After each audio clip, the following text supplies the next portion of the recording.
Hello, everybody, and welcome to our first webinar here from Iconos Analytics. My name is Brendan Kelly, and I'll be the MC or Master of Ceremonies today for our webinar. I'm also joined by Ali Dodderman and Reagan Avon, and we are the founding team behind Iconos Analytics. So today, we want to make this as casual as we can. So if you have any questions, feel free to throw them in the chat, and we'll make sure to address them as they come up. But our main topic of conversation today is going to be how to accelerate your AI transformation. So driving that AI adoption piece inside of your organization with the Center of Excellence. And we are Iconos Analytics. We'll be talking through this, and we are experts in that acceleration on that AI transformation journey. So again, like I mentioned, we have Reagan Avon, our CEO and founder, who's joining us today, as well as Ali and myself, Brendan. And we'll be talking you through some of the best practices, tips and tricks, and things that we've seen in the field that are very helpful to accelerate that AI transformation. So to get things started, we wanted to ask a poll to see what your background is and kind of where you're coming from. So let me go ahead and ask a poll here. Oh, I don't think it lets me do that while I'm sharing my screen. It wouldn't be a first webinar without a little bit of technical difficulty. So if you guys want to go ahead and throw in the chat what your role is and your background is based on the letters here. So if you're a data engineer, data scientist, a product manager, more of the chief analytics officer, all of the above or none of the above, if you want to go ahead and throw that in the chat, we'll give you guys a second there.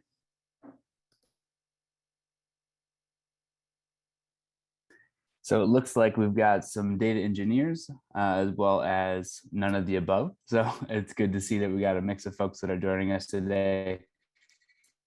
And as I do this, I'll be sure to kind of present it from different angles because we know there's a lot of different roles that come and are involved in this analytics AI piece, as well as folks who are coming from different backgrounds. But in general, we break down the overall AI adoption or AI transformation process and journey inside of the organization into two main kind of spheres of influence or kind of two main drivers and processes that are going on inside of the organization.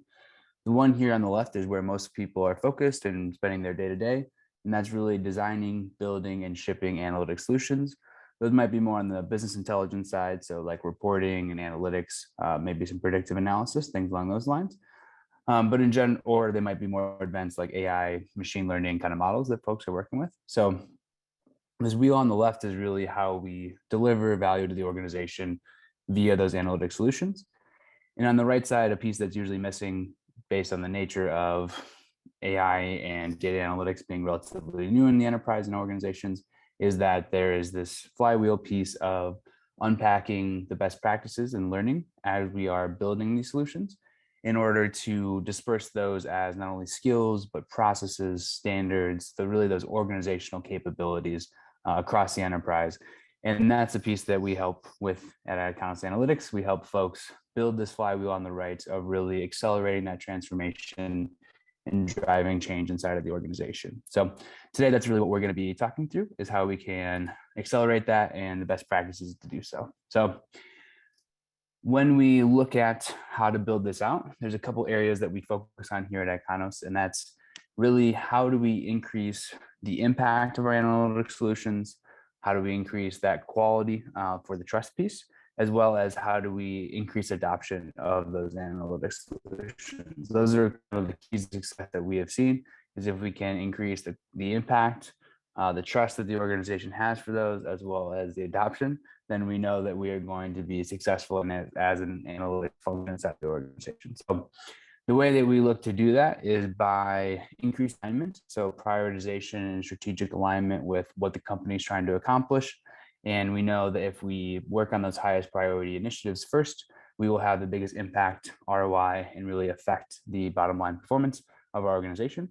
And that will also help us as an analytics function get more funding, get more use cases, get more visibility. So by working on the biggest stuff first, we know that we're going to be most successful.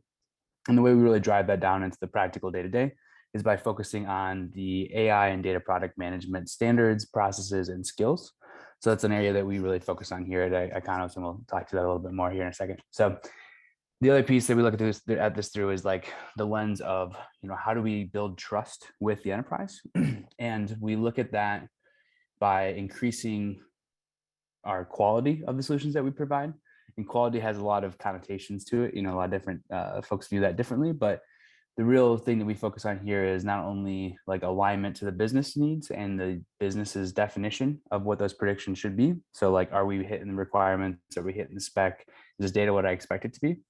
But also mechanically, everything that's going on in kind of the data pipelining up from the data source into the actual analytic solution itself, making sure that's aligned and doing what we expect it to make sure that those predictions are, you know, high quality. Because a unique challenge in analytics is if you have a bug in your solution and the way that you are calculating your results, a good prediction will look like a bad prediction. So we need to make sure, or actually a bad prediction will look like a good prediction. So we don't want to mislead our end users. So that's why we have to have very thorough and very well-defined quality processes and approaches, because otherwise we might be giving bad, you know, numbers to the business, which then will lead to bad decisions.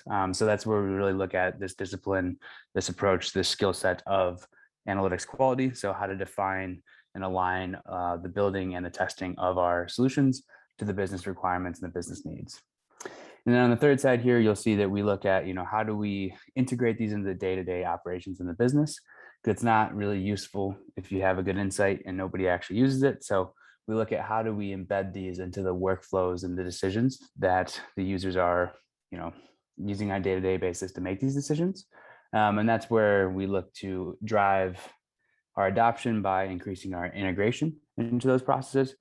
And a lot of that you look at the missing skill set that a lot of teams are not utilizing or don't have available is, you know, model ops. So how do we deploy these models? How do we monitor them? And how do we govern them to make sure that we have good change release management processes around that? So I know it's a lot of information. I'll pause here. If anybody's got any questions, feel free to throw them in the chat. And then I'm going to move on here to kind of talk through how we can build this out in a center of excellence. So as you guys have questions, feel free to throw them in the chat, but I'm actually going to switch over now into more of a whiteboard to talk through what it looks like to take those concepts and that approach of increasing the alignment, impact, adoption, integration, all those good buzzwords, and look at how we do this on a day-to-day basis in the center of excellence. So the center of excellence is a term a lot of folks use that is the governing body for unpacking all of these best practices and learnings across the organization. So in your organization, it might be an actual centralized team that is focused on this, or it might just be the analytics team kind of doing this naturally within it itself. And when we look at what the blueprint of this organization looks like and look at the overall value stream of the analytics team, it's important to understand all the different areas that the Analytics Center of Excellence, or COE, is going to be contributing and helping drive the best practices through. So there's two lenses to look at the the analytics function through. So we have, you know, the data that is our primary input, right? Coming from all across the organization, outside the organization, things like that. And then we really have the requests and the objectives and the strategic kind of alignment or needs coming from the business. And so when we think about analytics, the main goal that we have is to, of course, increase the impact and increase the value that the analytics function is providing to the business. So a lot of folks will start off thinking kind of data centric, right? They'll start off by looking at what data do we have available? What insights can we pull out of this? The other lens to look at it through is really more aligned to the priorities. So like, what are the pressing business needs? And that can start all the way at the top, which we use an exercise called the compass to align to all the levers, drivers, and strategic really high level objectives that we want to look at. Or we could be using something like objectives and key results, which is another kind of framework for that piece. But regardless, what we have here at the top is we want to align all the work that we're doing to those overall business objectives and the strategically important initiatives going on inside the organization. And then from there, we can build out a portfolio where we look at all those key pieces that are coming in. We do our feasibility and our design to understand what those business problems are.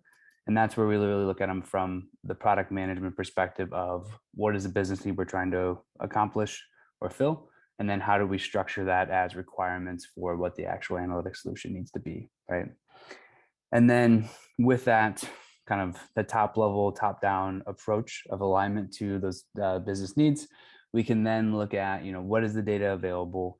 How do we warehouse it? How do we capture it? How do we structure it in order to feed into those use cases that we're looking at? So those data sources can be wide, and there's a lot of different areas that they can come from. It could be, external data that we are compiling from like our clients. That could be coming from, a number of different places. We could be matching up with things like weather or, whatever kind of external data sources we're bringing in. We also have the product data of the ones that we're pulling directly from like the back end of our web applications or other pieces of information from our actual product itself, which creates, interesting problems as well. And then there's also like this business operation data that we're pulling out that might be coming from like our CRM tools, task management tools, it can be coming from all across the organization. So when we have this kind of top-down approach, we can take all those high-level business priorities and then start pulling from them, what is the data that we need? What do we have available? And then we can also start designing, like, how do we capture this? How do we structure it? How do we store it based on those requirements, right? So to kind of put this in a very practical kind of lens, I was working on a project recently, working a lot with financial data, which is of course very timely because it's like trade data that we want to know what's going on with it. And we were looking at it from a data quality, data availability lens. And for data pipelining, there's always more cleanup that you can do on the data side, right? So by starting off by like the business, like focusing on the personas, the business requirements, we're able to translate down and say specifically, like, we need these fields at this part of the day, right? Because there's always more data wrangling, data cleanup you can do that can go on forever if you so choose. So by focusing on the business requirements first that were tied to the highest level, strategic objective, we were then able to drive that down to clear requirements to say, like, we need it at this time with these fields very specifically. So, and then on the bottom side of this diagram, you see the actual development portion itself, right? So like, how do we build models? How do we do data engineering? What are the best practices for reporting? All of those pieces are also part of the scope of what the COE is looking at and helping to unpack those skills and those best practices for other teams. And that's a whole deep area in and of itself, which we are, always happy to talk to. But that is something where we are looking a lot at those other skill sets around this, like the product management piece, the definitions for quality, and all those items, just so that we have a clear alignment to what the users are going to need. And then at the bottom of this diagram, you can see, the more of the model ops and the mechanical, like, how do we release updates to code? How do we release updates to the analytics solution? And this piece gets overlooked a lot just because there's typically the, go through, explore the data, do some reporting, publish it out into the world. And then the pieces around how do we change that? How do we monitor it to make sure it's good? How do we update that? Often gets overlooked. So that's an area that we often help teams out with, is sorting through, how do we manage that, track that, be able to audit that, be able to govern that, all those good pieces. So happy to talk to you in any more detail if you want to, if you have any questions about that. But I'm going to go ahead and return to the slides here, and we'll continue kind of talking through some of the concepts that we see and patterns that we see in the industry, right? So one of the areas that we see most commonly is people hear about the center of excellence, and they think of it as like the big enterprise shared service. And that's something that comes up often. And one of the insights we like to share is that you might be the center of excellence, right? So the center of excellence doesn't have to be some big structured enterprise portion of the organization.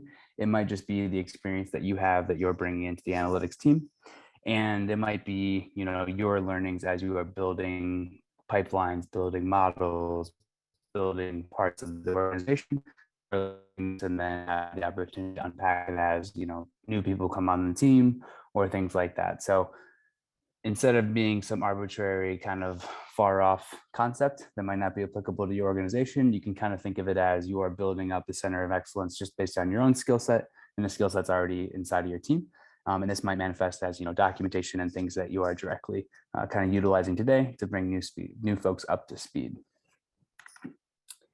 And so our next question here for the poll, and you guys can throw the answers again in the chat here. So we got that one of the organizations doesn't have a center of excellence, and then another one that was C, maybe, I don't know. So I'm going to go ahead and turn things over to Reagan to kind of talk through the center of excellence and decentralization. Awesome. Thanks, Brendan. Yeah, so this might sound maybe a little counterintuitive um, to talk about a center of excellence and being decentralized. And so the idea here is essentially as organizations start to grow and create new capabilities around building, deploying, managing, operating AI or machine learning models or analytics or dashboards, they have to basically unlock new capabilities. And so, at a smaller scale, your problems look very different than at a larger scale. And so, Brian, if you go to the next slide, there's actually 3 different areas that I want to talk through. So organizational structures, improvements, and sustainability. So as you think about this at different levels, when you just get started, you may have, one team who's working on kind of the most advanced capabilities. They have very specific use cases that might encourage them to use a more advanced statistical model. And so they're really kind of forging what those capabilities will look like at the organization. So these are kind of those rogue teams that will basically do lots of research. So they might be a little bit more advanced or ahead from the rest of the organization on kind of forging that path. And then on the improvement side, again, they're making improvements. And when you have a small team that's kind of nimble and able to communicate very easily, those improvements are really easy to roll out. So if you've got somebody doing research, hey, this is how we should do metadata collection around our models, making improvements and getting everybody on board is actually quite easy. And it might take form in something like mentorship or something like coaching sessions from that individual who is the expert in that particular area, or it might be that they're working with an expert in that particular area. And then sustainability, again, oversight on a team of 5 or 6 people can be quite easy. So when you start to look at oversight and sustainability of those new capabilities that you're unlocking in order to advance your AI initiative or transformation, the sustainability piece gets a little bit easier too, because again, oversight of 5 or 6 people is not very challenging. And as long as you're making sure that you're coordinating and communicating amongst that team, then you're likely to see some decent success. And so your iterations of improvement, sustainability, gets to be quite easy at that level. But as you start to scale out those capabilities across the organizations, let's say there's 3 more teams in different business units, you start to ask the questions of, okay, now we used to have kind of one person in each role in one team. So as we start to scale that out and we have kind of more foundational pieces like an actual data engineering team that might be centralized and sit under the IT organization, the organizational structure gets more complex. And making improvements gets more complex because you have more people to get up to speed when you make a change. And then the sustainability of that also gets more complex. And then when you start to move out even further, you've got maybe 10 teams working on this or 15 teams working on these different capabilities. Your process slows down quite significantly because if you're going to make a change on how models are deployed across the organization, you have to go around to all 15 of those teams and get them up to speed. And again, with sustainability, that gets to be a challenge. So when we say centralize to decentralize, it means as we're starting to expand these capabilities into more kind of self-service type engagements, a centralized team to manage the improvement and sustainability cycles, and also take a look at org structures and see where there might be some skill gaps that exist in the organization to support that, becomes a really critical core piece. And that's when we're talking about the center of excellence. And that's why as organizations start to grow and scale out these capabilities, a centralized team to kind of coordinate amongst all of them becomes a really critical component. And so again, it might sound counterintuitive that you want to centralize to decentralize and become more self-sustaining in different parts of the organization, but it actually becomes a very critical piece in order to scale out efficiently. And again, always happy to talk more on that topic as well. Perfect. And now I want to turn things over to Ali to share some thoughts on how we can use standards to enable creativity. Yes, thank you. So how I want to open this up is when we talk about scalability, right? There's a few things you have to have, and it's you have to be able to stabilize your current process. And from there, stabilization is a big piece. So when Reagan talks about, the centralized to decentralize. That's exactly what we're trying to do. We're trying to stabilize the process and the teams. And the next piece of that, when we talk about, going through and trying to do these really sexy projects, in optimization, there's usually a gap in which happens is people don't want to standardize. And so that's what I want to talk about around being able to have the creativity and innovation, but not forgetting about this middle layer of standards. So Brian, if you hit the next slide, there's a pretty interesting, poll that exists around, what we call the numbers game. 75% of companies admit that they really don't know how to scale their analytics operations. And then 85% of those people or those of that poll also say majority of the time to create these models or an AI solution is related to understanding and finding the data. So what does that tell us, right? It essentially tells us that people are sifting through and trying to understand. And we would expect for this 80% to drop. Like really where we want to spend our time is developing a root cause or understanding the root cause and developing a solution. When we talk about understanding and finding data, right, that's, we'll say non-value add time. Right now, yes, it's necessary to do, but at the end of the day, we need to create these standards so teams can, again, focus on that value add. So can you go to page or the next slide? I'm sorry. So what people think, right? Standards are boring. They're not fun. Some people would even claim that they actually impede on the culture of an organization. In reality, though, if standards are set up correctly, they're A, necessary to scale, B, they create freedom within framework. And it's all about how you set up your standards and why this is so important. You need to leave flexibility for people to be creative within that framework. Because what it does is it reduces the learning curve where we talk about, trying to understand and navigate through these situations and allows them to actually spend time on the part that you want to essentially pay them for be part of. So this is a big piece of the puzzle when we talk about standards. And the next piece is I want to leave this image, the next slide, Brendan, is people spend a lot of time around two different things when they're trying to come up with a solution or root cause. And that's around we call skill and effort. People can't, if they're trying to solve a problem or implement a solution, it either comes down to a lack of skills, which we can work on, all day long, or a lack of effort. Now, people only have so much time in the day.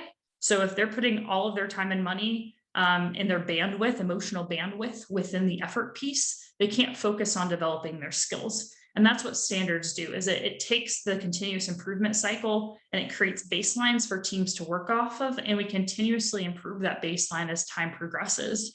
Hence why I liked this visualization is before standards, somebody in their head is all over the place. They're going backwards, forwards, trying to figure out how to interact with different groups, how to set up user stories, how to do these things. And we talk about a center of excellence is essentially, this repository and this way to upskill your entire workforce and also learn from like other teams' mistakes at the end of the day. So what we want to do is, after we develop these standards, the idea is that, yes, there will be ups and downs, of how people, especially as new technology brings in, but the idea is that you give your team those baselines to work off of, which is extremely important and also helps with the churn piece of it too. Because who wants to constantly come into an organization, specifically analytics operating organization that has to sift through all of these details? It becomes cumbersome, right? Again, we want them focusing on that value add.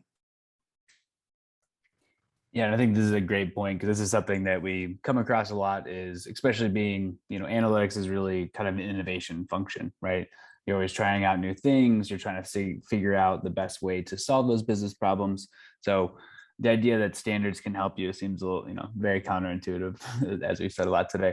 But I do think as we work with analytics teams, the areas this comes through the most is you want to give your data scientists, your data analysts, your designers and your product managers, folks that are building these solutions, you want to give them as many options to be able to solve those problems as available, right? So it might be different libraries, different techniques like machine learning, regression. You want to give them that full toolkit to be able to address the business needs.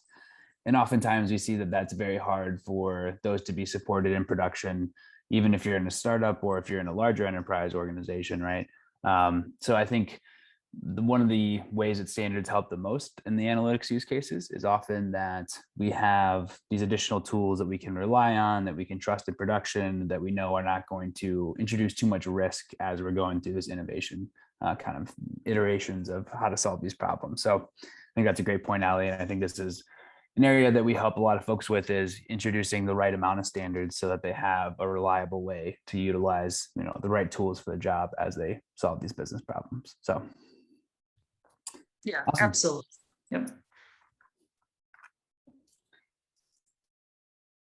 Are there any questions? I think we'll go back through in more detail.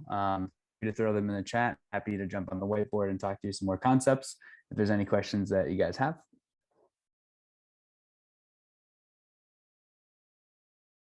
I always feel like I need Jeopardy music when I have to pause for questions on a screen share like this. Well, it doesn't look like there's any questions coming through right now, but if you guys do have anything comes up after this as you're thinking through it, please feel free to email us. We're happy to talk through in more more detail. We're big process and analytics nerds, so we're always happy to talk through this stuff. So feel free to reach out to us at info@iconosanalytics.com. And tune in next time for our next webinar, where we'll be really taking a deep dive into the alignment piece that we mentioned earlier on today, but really talking about how do we increase the impact and adoption. And there'll be a lot of really good stuff on, tying into the strategic initiatives, and then how to translate that down into articulating the business problem, the personas for what we're working on, and all of just kind of like the meaty pieces of how do we know if we're going to take the time to build something and ship it, that it's going to be impactful and useful inside of the organization. So we'll send out a link for folks to register for our next webinar, but please, again, let us know if you have any questions. And thank you very much for joining today, and I hope you have a wonderful day. Talk to you guys later. Bye now.